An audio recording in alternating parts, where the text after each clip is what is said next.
Vous venez de rencontrer Paul Kagame, le président rwandais, à Doha dans une réunion tripartite avec l'émir du Qatar. Qu'en retirez-vous?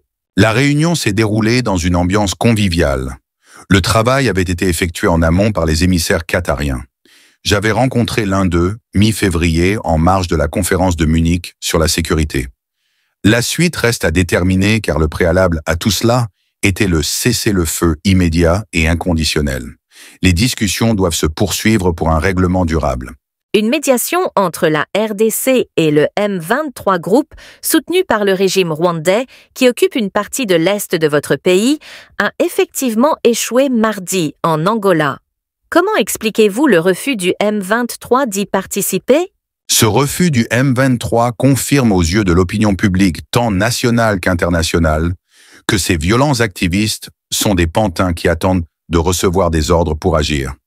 Ils sont hostiles à la paix et motivés par une soif d'enrichissement personnel qu'ils assouvissent dans chaque localité qu'ils occupent. Dans ces conditions, je ne vois pas comment on peut construire quelque chose de solide et de véritable avec ces inféodés. Il valait donc mieux discuter avec leurs mentors. La recherche d'une solution définitive à la crise congolaise est guidée par les processus de dialogue de Luanda et de Nairobi, initiés par l'Union africaine, ainsi que par les organisations régionales soutenues par les Nations unies. La résolution 2773, votée à l'unanimité par le Conseil de sécurité de l'ONU fin février, exige le retrait immédiat des troupes rwandaises du territoire congolais et la fin du soutien militaire rwandais au M23. Elle exhorte le groupe à caractère terroriste à cesser les hostilités et à se retirer des zones sous son contrôle. Le M23 prétend que ce sont les institutions internationales qui sabotent la paix et qui vous renforcent dans votre politique belliciste. Ce conflit, nous le traînons depuis le génocide de 1994. Le régime rwandais a d'abord voulu poursuivre les responsables hutus du génocide dans une véritable chasse à l'homme, puis il vient aujourd'hui piller nos minerais critiques. Cela a eu pour conséquence la déstabilisation de la région depuis 30 ans. Dans 50 ans, la région des Grands Lacs comptera 1 milliard d'âmes. Si nous ne vivons pas en paix, et j'appelle à une paix définitive, je vous laisse imaginer la catastrophe. Je redoute de nouveaux massacres si rien n'est fait.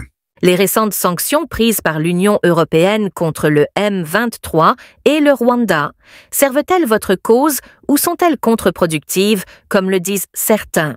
La communauté internationale se sentait responsable de ce drame et fermait les yeux sur les crimes commis en RDC. J'en veux pour preuve le rapport Mapping de 1993 à 2003 sur les exactions commises dans notre pays durant cette période qui a été rangé dans les tiroirs des Nations unies. Comment peut-on accepter que certains achètent les matières stratégiques que le Rwanda vient piller chez nous au prix du sang? C'est pour cela que je salue la décision de l'Union européenne de prendre des sanctions contre des militaires rwandais et des cadres du mouvement violent M23. Ces mesures viennent s'ajouter à celles prises par d'autres pays partenaires comme la Grande-Bretagne, le Canada et les États-Unis. Elles confirment qu'indubitablement l'agresseur de la RDC s'appelle le Rwanda. Emmanuel Macron vous soutient-il alors que vos relations étaient plutôt fraîches il y a quelques années? Oui, je l'ai eu au téléphone régulièrement ces derniers temps. Malgré son engagement sur le dossier ukrainien, il se dit toujours aux côtés du peuple congolais pour chercher la paix. Faites-vous un lien entre l'offensive rwandaise lancée en ce début d'année et l'arrivée de Donald Trump au pouvoir? Peut-être était-ce effectivement pour le pouvoir rwandais l'occasion de mettre le président américain devant le fait accompli. Comme les Russes en Ukraine, il est possible que les Rwandais aient voulu pousser leur avantage sur le terrain pour être en position de force si Donald Trump, épris de paix, décidait de s'impliquer dans ce dossier. Voyez-vous d'un bon œil la nomination de Massad Boulos, le beau-père de la fille de Trump, comme envoyé spécial dans la région des Grands Lacs? Pourriez-vous passer des accords avec les États-Unis dont vous avez reçu un membre du Congrès dimanche dernier pour l'exploitation de vos minerais? Je ne peux pas juger Massad Boulos car je ne le connais pas. Pour ce qui est des minerais, nous avons commencé à discuter de partenariats stratégiques avec les États-Unis dès mon arrivée au pouvoir en 2019, lors du premier mandat de Trump, mais la crise sanitaire a interrompu les discussions. Celles-ci ont continué avec l'administration Biden, et depuis que Donald Trump est revenu, elles reprennent de plus belle. Ce que je veux absolument éviter, c'est un bradage ou des accords à la va-vite pour, comme je l'ai entendu, sauver le régime.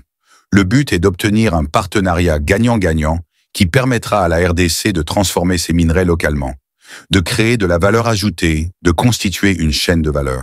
Dans la mesure du possible, la transformation des matières premières devra se faire ici avec des investisseurs qui participent à la construction d'infrastructures énergétiques qui manquent à la RDC. Plutôt que d'acheter les produits volés chez nous à d'autres, il faut investir chez nous. Nous le faisons avec la Chine. Êtes-vous déterminé à désarmer de votre côté les groupes armés comme le FDLR, constitués d'anciens génocidaires? Mais bien sûr, désarmement, démobilisation et réinsertion. C'est ce que prévoit le processus de Nairobi avec l'éradication de tous les groupes armés locaux ou étrangers opérant dans l'est de la RDC. Le FDLR est aujourd'hui une force résiduelle qui ne compte pas plus de 750 activistes et très peu d'anciens génocidaires. Le FDLR ne pèse rien par rapport au M23. Pour garantir la paix, il faut aussi réformer l'armée de la RDC réputée corrompue, mal payée, mal dirigée et sous-équipée. Le vrai problème, c'est qu'elle n'est pas uniforme. Elle est hétéroclite, formée de l'intégration par petits morceaux, de groupes armés ou de miliciens. C'est un fourre-tout qu'il faut maintenant transformer en un seul corps avec un seul état d'esprit. La réformer, c'est le prix à payer pour la paix et la sécurité. Dans ce but, j'ai rééquilibré certains contrats avec nos partenaires chinois qui exploitent nos richesses. Notre armée compte environ 100 000 soldats. La solde qui était de $100 par mois a été relevée. Un militaire au front touche en moyenne $500.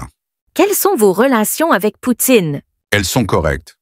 Nous ne sommes pas en froid alors que nous avions condamné l'agression de l'Ukraine en son temps aux Nations Unies. La RDC est un pays agressé comme l'Ukraine.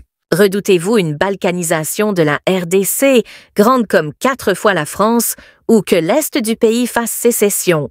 Non, car j'ai toujours cru en la volonté du peuple congolais de vouloir un Congo uni et indivisible. Je vous promets que ça n'arrivera pas, en tout cas pas de mon vivant.